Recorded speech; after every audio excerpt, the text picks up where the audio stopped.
Hello friends, नमस्कार। स्वागत है आप सभी का आपके अपने यूट्यूब चैनल डिलाइट क्लासेस में।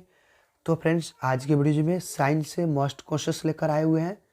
तो वीडियो को शुरू से अंत तक वॉच कीजिएगा। अगर चैनल पे पहली बार विजिट कर रहे हैं तो लाल बटन दबाकर चैनल को सब्सक्राइब करके बेल आइकन घंटे को प्रेस कर दे, वीडियो को लाइक कर दे एंड दोस्तों को व्हाट्सअप स्टडी ग्रुप में ज़्यादा से ज़्यादा शेयर कर दे। तो चलिए फ्रेंड्स, आज का वीडियो स्टार्ट करते हैं। तो फ्रेंड्स, आज का पहला प्रश्न है क्वेश्चन नंबर 51। निम्न में से कौन सा नियम रॉकेट प्रणोदन में शामिल होता है? कौन सा नियम रॉकेट प्रणोदन में शामिल होता है? आपका ऑप्शन है न्यूटन के गति का पहला नियम, न्यूटन के गति का दूसरा नियम, न्यूटन के गति का तीसरा नियम या न्यूटन का गुरुत्वाकर्षण का नियम। चलिए, आंसर पता हो तो आप सभी कमेंट बॉक्स में कमेंट कर सकते हैं।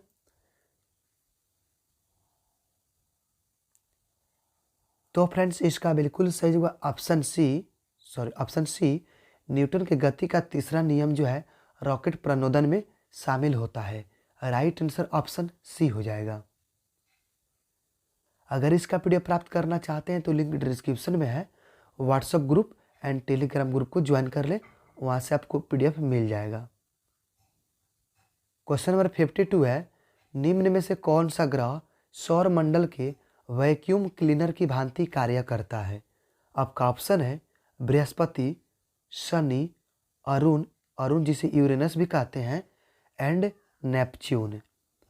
चलिए, आंसर पता हो तो आप सभी कमेंट कीजिए। तो फ्रेंड्स, इसका बिल्कुल सही जवाब ऑप्शन ए बृहस्पति। बृहस्पति ग्रह सौर मंडल के वैक्यूम क्लीनर की भांति कार्य करता है। राइट आंसर ऑप्शन ए हो जाएगा। जैसा कि मैं आप सभी को बताना चाहूँगा, बृहस्पति जो है सूर्य से 5वां ग्रह है तथा हमारे सौर मंडल का सबसे बड़ा ग्रह है। इस ग्रह के सबसे अधिक उपग्रह है। ये भी आप लोग ध्यान रखिएगा, क्वेश्चन कर सकता है कि सौर मंडल में सबसे बड़ा ग्रह कौन सा है। तो सौर मंडल का सबसे बड़ा ग्रह बृहस्पति होता है। तो इसका भी राइट आंसर ऑप्शन ए हो जाएगा। चलिए, नेक्स्ट क्वेश्चन पे चलते हैं। क्वेश्चन नंबर 953 है यदि वायुमंडल दाब पारे के 76 सेंटीमीटर से कम हो तो पानी डैश डैश तापमान पर उबलेगा। कितने तापमान पर उबलेगा? 100 डिग्री सेल्सियस से कम, 100 डिग्री सेल्सियस से ज़्यादा, 100 डिग्री सेल्सियस पर या 0 डिग्री सेल्सियस पर। चलिए, आंसर पता हो तो फटाफट कमेंट कीजिए।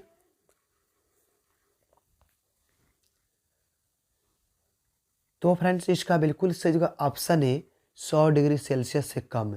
यदि वायुमंडल दाब पारे के 76 सेंटीमीटर से कम हो तो पानी जो है 100 डिग्री सेल्सियस से कम पर तापमान पर उबलेगा। राइट आंसर ऑप्शन ए हो जाएगा। क्वेश्चन नंबर 54 है सूर्य व तारों में ऊर्जा का प्रमुख स्रोत क्या होता है?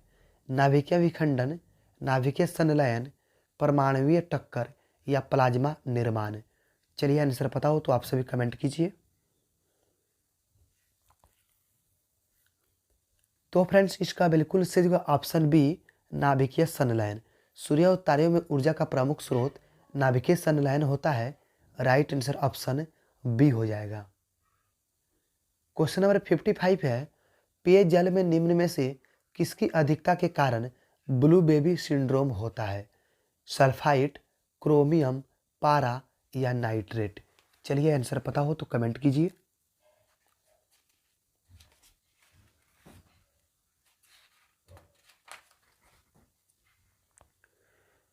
तो फ्रेंड्स, इसका बिल्कुल सही जवाब ऑप्शन डी नाइट्रेट। पेयजल में नाइट्रेट की अधिकता के कारण ब्लू बेबी सिंड्रोम होता है। राइट आंसर ऑप्शन डी हो जाएगा। जब जल में नाइट्रेट की मात्रा 10 ppm से अधिक होता है तो यह नाइट्रेट हीमोग्लोबिन से क्रिया करके इसकी ऑक्सीजन परिवहन की क्षमता को कम कर देता है, जिसे श्वसन क्रिया सुचारू रूप से संपादित नहीं हो पाता है। तो राइट आंसर ऑप्शन डी हो जाएगा, नाइट्रेट। चलिए, नेक्स्ट क्वेश्चन है निम्न में से किस गैस को मार्स गैस के नाम से भी जाना जाता है? CH4, LPG, CNG या प्रोड्यूसर गैस। चलिए, आंसर पता हो तो कमेंट कीजिए।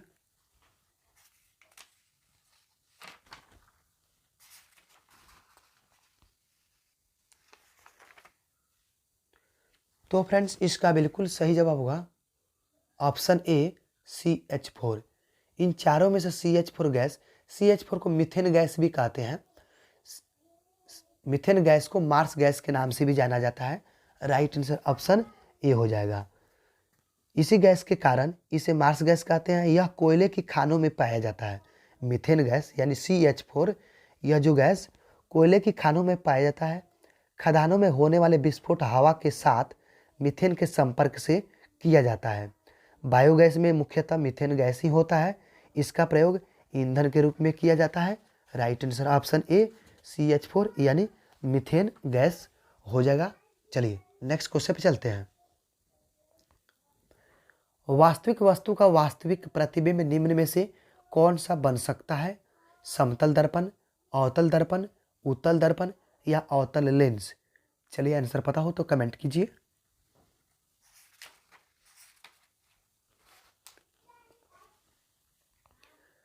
तो फ्रेंड्स इसका बिल्कुल सही जवाब ऑप्शन बी अवतल दर्पण। वास्तविक वस्तु का वास्तविक प्रतिबिंब अवतल दर्पण से बना सकता है। राइट आंसर ऑप्शन बी हो जाएगा। अवतल दर्पण में प्रतिबिंब उल्टा वास्तविक का बड़ा बनता है। इसका उपयोग गाड़ी की हेडलाइट एवं सर्च लाइट में, सोलर कुकर में, दाढ़ी बनाने में तथा आँख, कान, नाक एवं दांत के डॉक्टर के द्वारा किया जाता है। राइट आंसर ऑप्शन बी हो जाएगा अवतल दर्पण। चलिए नेक्स्ट क्वेश्चन है, कॉटन जीन का आविष्कार किसने किया था? कॉटन जीन का आविष्कार किसने किया था? जियोटूल, टर्निए, एली हॉइटनी या जेम्स का? चलिए आंसर पता हो तो फटाफट कमेंट कीजिए।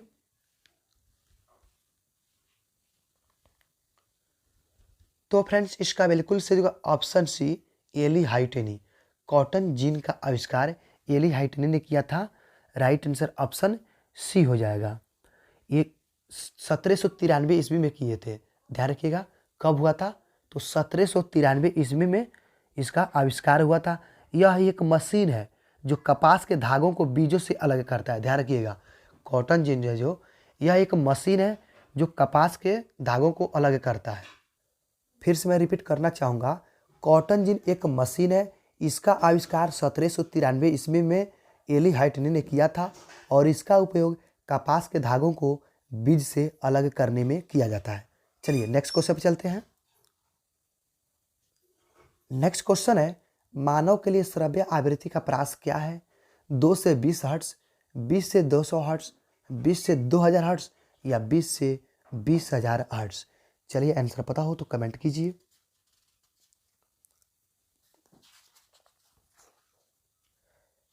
तो फ्रेंड्स इसका बिल्कुल सही जवाब ऑप्शन डी 20 से 20,000 हर्ट्ज मानव के लिए श्रव्य आवृत्ति का प्रास होता है। ध्वनि तरंग अनुदैर्घ्य यांत्रिक तरंगे होती हैं और श्रव्य तरंग का आवृत्ति प्रास 20 हर्ट्ज नीचे होता है। श्रव्य तरंग का आवृत्ति प्रास 20 हर्ट्ज से 20,000 हर्ट्ज के बीच होता है। चलिए नेक्स्ट क्वेश्चन पे चलते हैं। क्वेश्चन नंबर 60 है, जीव विज्ञान के पिता कौन कहलाते हैं? बहुत ही टफ क्वेश्चन है।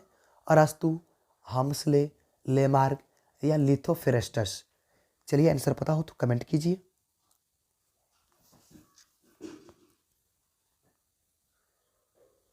तो फ्रेंड्स इसका बिल्कुल सही जवाब ऑप्शन है अरस्तु। जीव विज्ञान के पिता अरस्तु कहलाते हैं। राइट आंसर ऑप्शन ए हो जाएगा। इन्हें जंतु विज्ञान का जनक भी कहते हैं। ध्यान दीजिएगा, अगर यहाँ जीव विज्ञान कहता है तो ठीक है, अगर जंतु विज्ञान भी कर दे तो ध्यान रखिएगा अरस्तु ही कहलाएगा। जंतु विज्ञान के जनक को हम अरस्तु ही कहते हैं। राइट आंसर ऑप्शन ए ही हो जाएगा, इसे भी ध्यान रखिएगा। जीव विज्ञान शब्द का प्रयोग लैमार्क एवं ट्रेविनर्स नामक वैज्ञानिक ने किया था। वनस्पति विज्ञान का जनक थियोफ्रैक्टस कहा जाता है। ये वनस्पति का जो है ना वनस्पति विज्ञान के जनक हैं, ठीक, और ये जीव विज्ञान के जनक कहलाते हैं। चलिए नेक्स्ट क्वेश्चन पे चलते हैं। नेक्स्ट क्वेश्चन है, निम्न में से कौन सा एक कुट फल है? आपका ऑप्शन है पोम, ड्रूप, सिपसेला या पीपो? चलिए आंसर पता हो तो कमेंट कीजिए।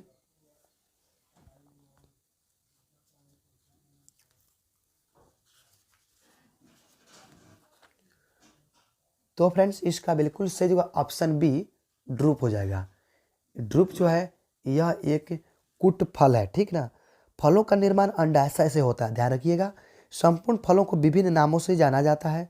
सरल फल, पुंज फल, रसभरी फल, संग्रंथि फल, असत्य फल, ध्यान रखिएगा ये सब। चलिए नेक्स्ट क्वेश्चन पे चलते हैं। क्वेश्चन नंबर 62 है, कीटभक्षी पादप का उदाहरण कौन सा है? टैगरीज, नेफेथिन्स, लॉरेथस या जूनिपेरस? चलिए आंसर पता हो तो कमेंट कीजिए।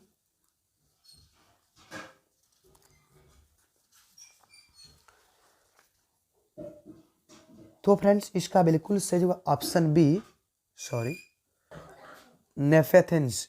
कीटभक्षी पादप का उदाहरण नेफेथिन्स है। राइट आंसर ऑप्शन बी हो जाएगा। एक शब्द में मैं आपसे को बताना चाहूँगा, नेफेथिन्स मांसाहारी कीटभक्षी पौधे होते हैं जो नाइट्रोजन की कमी को पूरा करने के लिए कीटों का अपना आहार बनाते हैं, ठीक ना। तो नेफेथिन्स क्या है? एक मांसभक्षी पौधा है। राइट आंसर ऑप्शन बी हो जाएगा। चलिए नेक्स्ट क्वेश्चन पे चलते हैं। क्वेश्चन नंबर 63 है, कार्बन नैनो ट्यूब निम्न में से किस संरचनात्मक परिवार का सदस्य है? गिल्सराल, पॉलियनेलिम्स, फुलेरिन्स या आमीन्स? चलिए आंसर पता हो तो कमेंट कीजिए।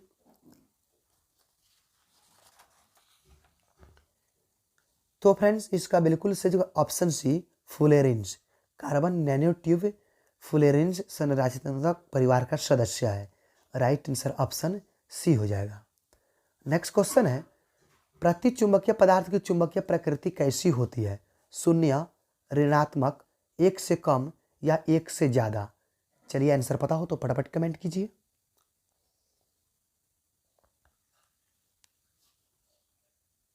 तो फ्रेंड्स इसका बिल्कुल सही ऑप्शन बी, ऋणात्मक। प्रति चुंबकीय पदार्थ की चुंबकीय प्रकृति ऋणात्मक होती है। राइट आंसर ऑप्शन बी हो जाएगा। नेक्स्ट क्वेश्चन है, निम्नलिखित में से कौन सा पादप मलेरिया रोग की दवा का स्रोत है? बहुत ही टफ क्वेश्चन है।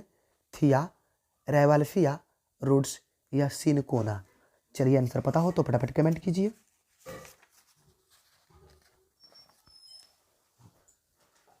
तो फ्रेंड्स इसका बिल्कुल सही ऑप्शन डी, सिनकोना। इन चारों में से सिनकोना पादप जो है मलेरिया रोग की दवा का स्रोत है। राइट आंसर ऑप्शन डी हो जाएगा। मलेरिया रोग से पीड़ित व्यक्ति को कुनैन दिया जाता है जो सिनकोना पेड़ की छाल से बनती है। सिनकोना पेड़ की छाल से बनता है और क्या, तो कुनैन दिया जाता है मलेरिया मरीज को। तो इसका राइट आंसर ऑप्शन डी हो जाएगा। चलिए नेक्स्ट क्वेश्चन चलते हैं। नेक्स्ट क्वेश्चन है, वंशागति का क्रोमोसोमवाद का सिद्धांत किसने प्रस्तुत किया? आपका ऑप्शन है वाटसन और क्रिक, बिडल और टाटम, निरबर्ग या खुराना और सटन और बोमरी? चलिए आंसर पता हो तो फटाफट कमेंट कीजिए।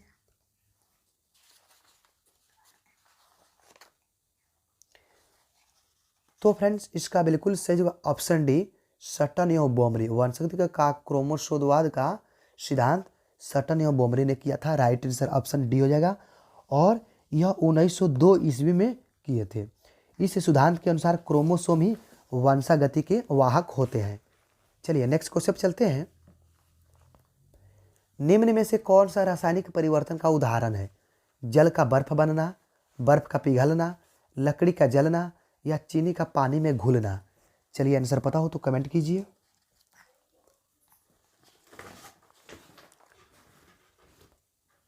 तो फ्रेंड्स इसका बिल्कुल सही जवाब ऑप्शन सी, लकड़ी का जलना। लकड़ी का जलना रासायनिक परिवर्तन का उदाहरण है। राइट आंसर ऑप्शन सी हो जाएगा। चलिए नेक्स्ट क्वेश्चन है, कॉपर के किस मिश्र धातु में Zn नहीं होता है? आपका ऑप्शन है पीतल, जर्मन सिल्वर, बेल धातु या गन मेटल? चलिए आंसर पता हो तो फटाफट कमेंट कीजिए।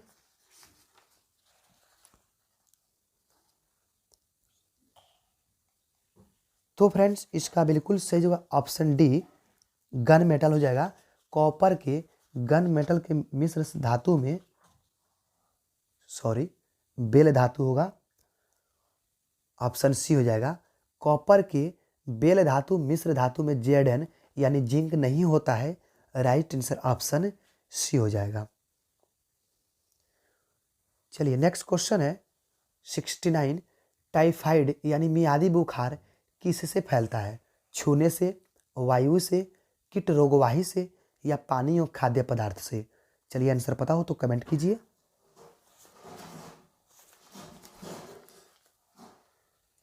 तो फ्रेंड्स इसका बिल्कुल सही जवाब हुआ ऑप्शन डी, पानी और खाद्य पदार्थ से टाइफाइड यानी मियादी बुखार फैलता है। राइट आंसर ऑप्शन डी हो जाएगा। हैजा, टाइफाइड तथा पीलिया जल अन्य जन्य रोग से होता है। टाइफाइड रोग का कारण सल्मोनेला टाइफी तथा हैजा के कारण ये होता है। चलिए नेक्स्ट क्वेश्चन है, क्वेश्चन नंबर 70 है, पाचन तंत्र का कौन सा भाग HCl स्रावित करता है? छोटी आंत, यकृत, अग्नाशय या अमाशय? चलिए आंसर पता हो तो कमेंट कीजिए। तो फ्रेंड्स इसका बिल्कुल सही ऑप्शन डी अमाशय। पाचन तंत्र का अमाशय भाग जो HCl स्रावित करता है। राइट आंसर ऑप्शन डी हो जाएगा।